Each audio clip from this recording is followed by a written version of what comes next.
Hello, my name's Stephen Clayden. I'm the senior pastor at Bread of Life Community Church in Clacton on Sea.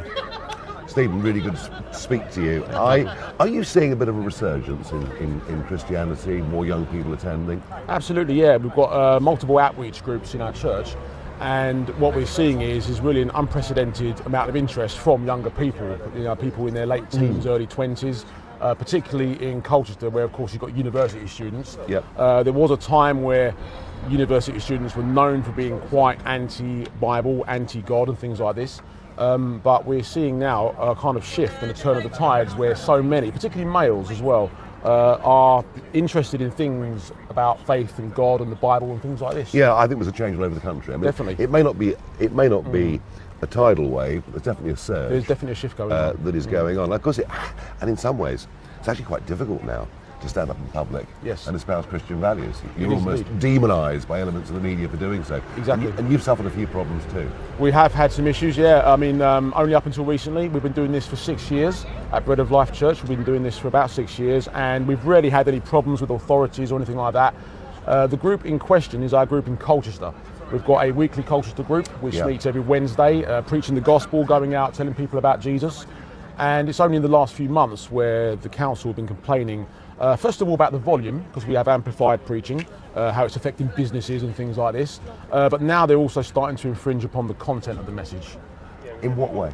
They're saying that using terminology like hell and judgment and things like this is causing, harassment, alarm and distress and all that. Goodness gracious me. Yeah. And this is the Lib Dem run Colchester. It is Council. indeed, yeah. Yeah, because there was some confusion, because this has made national press over the course of this week. Yeah.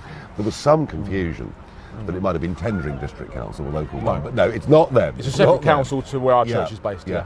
So Colchester's where the problem is. Yes. And what happens from here? Well, we are appealing this notice we've been served. We've basically been served a notice that we are to now cease using amplification. We was told that there is a PSPO in place, which is a public space protection order, which forbids amplification.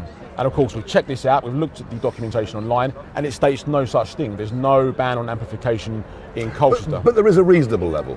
There is a reasonable level, yeah, of course, yeah, and we do try to be reasonable, when it comes to that, because we do understand we are in a public place, so we do try and be reasonable when it comes to volume, but at the same time, it's a message we want people to hear. And this PSPO doesn't state anything about amplification being banned. It's things like, alcohol consumption, urinating in public, things like that, antisocial behaviour. And then we were served a notice saying that we can't use amplification, and also to cease using what they call, intimidating language. So things like hell, things like judgment, things which are apparently causing a harassment, alarm and distress. One of the things they accused us of was telling children that they're going to hell. That is a completely false accusation. We've never told children that. We're not there to preach to children, we're there to preach to adults. So they're now infringing upon, the actual message itself. And we've known all along, because we've seen this many times, that complaints against the volume are not complaints against the volume, they're complaints against the message itself. Yeah, well, I tell you what, folks, I find this very disturbing. I can completely understand a local council saying, pipe down, don't cause offence to anybody. But what's really, really, interesting but worrying about Stephen's testimony here is they're even worried about the language of the Bible being used openly in what is supposed to be a Christian country. Absolutely. With a king that's the head of the church. Well, look, I have to tell you, have you spoken to the Free Speech Union? We have spoken to Christian Concern. They are the ones who are handling this appeal for us. So we're appealing this notice. We haven't spoke to Free Speech Union yet. Right. Well, I know Toby Young, who runs it. I'm going to put you today in touch with the Free Speech Union, and I'm completely on your side. That'd be great. Thank you very much, Nigel, for your support. It's much appreciated. Thank you.